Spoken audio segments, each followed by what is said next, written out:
The Supreme Court's ruling on tariffs is deeply disappointing, and I'm ashamed of certain members of the court, absolutely ashamed, for not having the courage to do what's right for our country.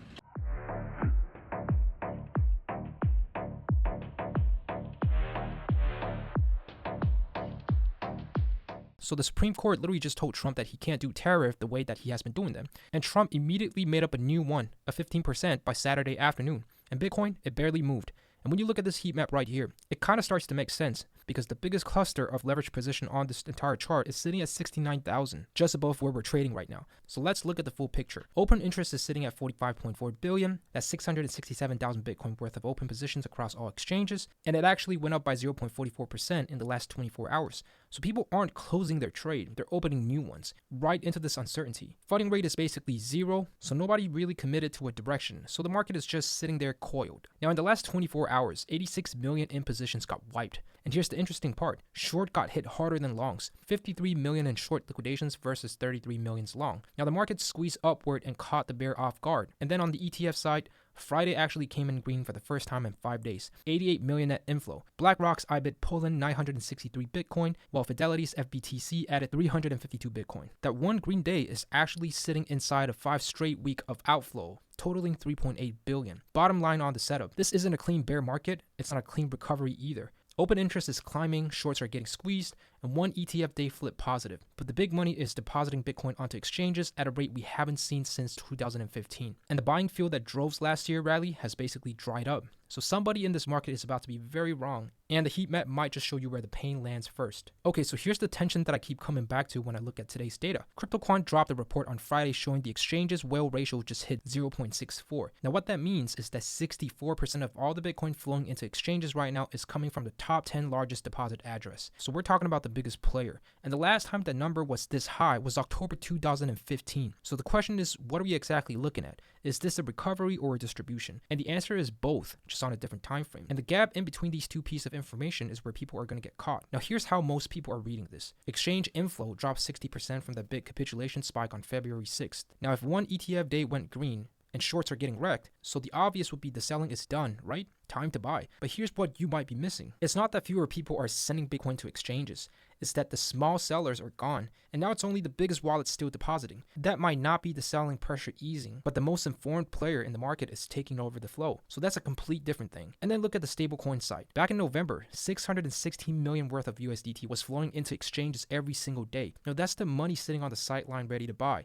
Now today, 27 million. It even went negative on the 25th of January. 469 million net outflow. So there's just no dry powder. So when people say the dip is being bought, the question should be, what are they being bought with exactly? Because one green ETF day of 88 million doesn't do much against 5 weeks and 3.8 billion of outflows. So here's what actually happens mechanically when price pushed towards that cluster on the heat map. So all those shorts have their stop losses sitting just above current price. And the moment Bitcoin pushes past 68.5 with any real momentum, those stops starts firing. That means the buy orders are going to be forced into the market automatically. So the price accelerated to 69K, maybe 70K. We don't know where the next cluster is going to sit, and it's going to feel like a breakout, and the retail might pile in. And that might be where exactly the big guys are going to unload. Because if open interest is spiking and funding rates are turning sharply positive during that move, that squeeze might be used as a distribution event, not as a confirmation of reversal. And then the people chasing the breakout become the exit liquidity for people who are waiting at 69 to sell. Now, if that plays out, there's a scenario where this actually might be healthy. If the push to 69K happens on declining OI and flat funding, that means it really was just shorts getting cleaned out, not new long piling in. Those two scenarios looks identical on a basic price chart, but they're going to look completely different on CoinGlass. So here's the opportunity. If you don't need to predict which version plays out, you just need to watch two things during the move. Does OI goes up or down? And does funding flip hard positive? So if you see Friday's green ETF day and just assume the trend flipped without checking whether any of the structural stuff actually changed, you're then trading a narrative while ignoring the data. The institutions who bought through BlackRock and Fidelity at an average of around 84,000 are still underwater by about 20%. So chances are they're probably not going to add here, but they're definitely going to manage their risk. So one good day doesn't change 5 bad weeks. Moving on next, on Friday, the Supreme Court comes out 6-3 and says the law Trump was using to justify all these tariffs, the IEEPA from 1977, doesn't actually give a president the power to do this. Now, Chief Justice Roberts basically pointed out that no president in history has ever used that law to impose tariff, not once. Now, Bitcoin did do a 2% to 68,000 on the news, then gave it all back within minutes. And then Saturday morning, Trump responded by calling an attack on America's sovereignty, announced a brand new 10% global tariff through a different legal route, and by the afternoon, it's 15% effective immediately. Now, Bitcoin and Ethereum just sat there, and here's where people go wrong, because a lot of them are going to see Bitcoin hold firm despite 15% global tariff, and they think, okay, decoupling, Bitcoin doesn't care about the trade wars anymore. Safe haven confirmed. But the truth is that's not what's happening. This is a weekend story. So stock market are closed, the big institutional desks aren't actively trading, and the full repricing of the largest tariff escalations in modern US history hasn't happened yet. Crypto just happened to be the only liquid market open right now. So the fact that it didn't crash on Saturday tells you basically nothing about what Monday looks like. And we have a very recent example of how this actually plays out. Liberation Day, April 2025. Bitcoin went from around 106,000 to 76,300 in just a few days after the initial tariff shock, and that was when everything was running hot. Positive ETF flows, institution buying, stablecoins flooding in, but today we're down 46% from the all-time high, and ETF flows have been negative for 5 weeks. So the buying field is nearly gone. So the question is, do we still have the ability to absorb a macro shock? So here's the chain of event that matters. A 15% global tariff pushes price up. That's just what tariffs do. And we're already sitting at a 3% core inflation year over year, with GDP growth slowing to 1.4% in Q4.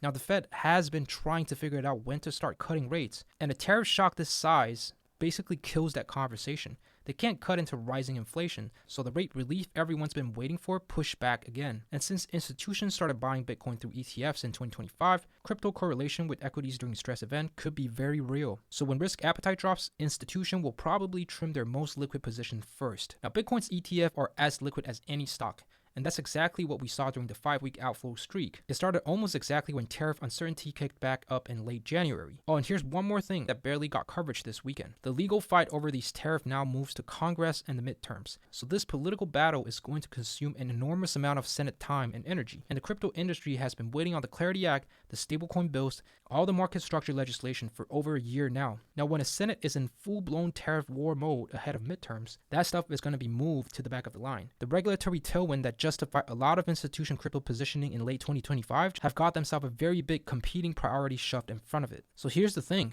You don't need things to be calm to position well. You just need to know which direction the pressure is coming from. And right now, it's pretty clear. Tariff stays high, inflation stays sticky, Fed stays on hold, institution stays cautious. So these are the coherent pictures you can work with. And the key insight is that the 69K squeeze we talked about earlier and this bearish macro picture can both be true at the same time. A short squeeze up to 69 or even 70 can absolutely happen while the structure trend is still down. Those aren't mutually exclusive. One could be a 4 hours move and the other is a multi-week reality. So please know which game you're playing before you size into anything. If you look at the Saturday price action and think the market has already handled the tariff news, you're missing the gap. Traditional market haven't opened yet. Now the institution haven't moved, and you're sitting there with no dry powder from the broader market. Whales dominating exchanges flow and a heat map squeeze that might pull price up right before Monday hits. So we're looking at a tough spot to be even trading. I know today felt like a lot of data going in different directions, but honestly, that's kind of the point.